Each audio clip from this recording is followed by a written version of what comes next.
April 12, 1981. A quiet mountain resort town in Northern California. By morning, 3 people would be brutally murdered inside a small wooden cabin. A 12-year-old girl would vanish into the woods, and 2 children would sleep through the entire massacre. No forced entry, no arrests, evidence mishandled, suspects who were right there but never charged. This is one of the most disturbing unsolved murder cases in American history. Welcome to Unsolved Web. Tonight, we're stepping inside Cabin 28. Section 1. A quiet mountain town, Keddie, California. A small wooded resort community in Plumas County. Not a remote wilderness cabin miles from civilization, but a tight-knit cluster of vacation homes where people knew each other and kids moved freely between cabins. Inside Cabin 28 lived Sue Sharp, 36, her son John Sharp, 15, his friend Dana Wingate, 17, and Sue's youngest daughter, Tina Sharp, 12. Also inside that night were Sue's 2 younger sons, ages 5 and 10, sleeping in a back bedroom. They would survive, but the rest would not. Section 2. The night of April 11th, 1981. We don't know exactly what happened, but we know this.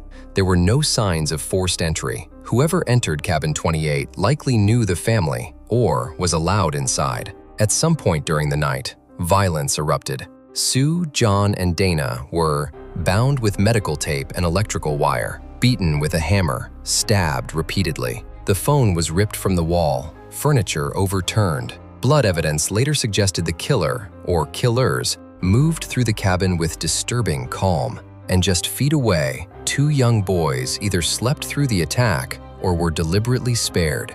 That detail still haunts this case. Section 3. The morning discovery. The next morning, what many casually describe as a neighbor discovered the scene. But this wasn't a random adult wandering in from the woods. It was Sheila Sharp, Sue's 14-year-old daughter. She had spent the night at a nearby cabin with a friend, normal for a small resort community where kids often stayed over at each other's cabins. On the morning of April 12th, Sheila returned home. Looking through a window, she saw something was wrong. Inside, Sue lay on the living room floor, John and Dana nearby. The scene was violent, personal, brutal, but one person was missing, Tina. 3 years later, in 1984, a bottle collector found a skull 30 miles away in Butte County. It was Tina's. The rest of her remains were never recovered. Section 4. Was Sheila investigated?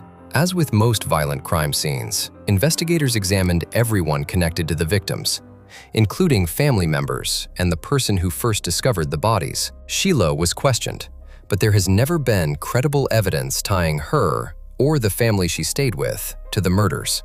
And it's important to understand the context. Keddie wasn't an isolated deep woods retreat with cabins miles apart. It was a small resort community. Cabins were close together. Kids moved between them frequently. The idea of a mysterious neighbor stumbling in from nowhere is more atmospheric than factual. Still, the timing raises a deeper question. Section 5. The timing question. Sheila wasn't home. Tina was abducted. The older teenage boys were killed. Sue was killed. The 2 younger boys were left alive. The killer moved calmly through the cabin. That doesn't feel random. It feels selective, which raises a chilling possibility. Did the perpetrator know exactly who would be inside Cabin 28 that night? In a small community, people knew who was visiting whom, who was staying over, who wasn't home. If someone had prior knowledge of that night's sleeping arrangements, the attack becomes less chaotic and more deliberate. Section 6. The primary suspects. 2 men quickly emerged as persons of interest. Martin Smart, John Bo Bubiday. They lived nearby, were known to Sue, had violent histories, left the area shortly after the murders. Smart's wife later claimed he confessed to the killings. A hammer connected to Smart's stepfather was reportedly found. FBI notes later suggested local investigators may have mishandled or ignored key evidence, yet neither man was ever charged. That's where the strongest documented tension lives, not in random suspicion, but in suspects who were right there. Section 7. The bigger psychological question. The most unsettling aspect of this case isn't who discovered the bodies, it's this: why kill some and spare others? Why abduct Tina? Why move calmly through the cabin? Why leave two young boys alive?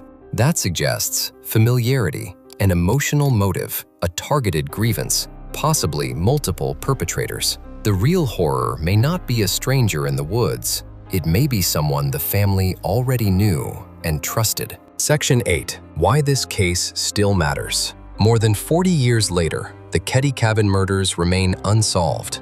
Evidence was lost. The cabin was cleaned and rented out quickly. Autopsy handling was criticized. Investigators later admitted mistakes. Some believe it was incompetence, others believe it was protection. Either way, justice has never arrived, and someone walked into cabin 28 that night and walked back out. Some mysteries fade with time. This one doesn't, because the questions are sharper than ever. If you found this case disturbing, just wait until you see what we uncover next. This is Unsolved Web, where we untangle the cases that refuse to disappear. If you want more deep dives into real unsolved mysteries, hit the bell so you never miss an upload. Like this video to help others find it. And tell me in the comments, do you think this was a botched investigation or something far more deliberate? Stay curious, stay aware, and I'll see you in the next case.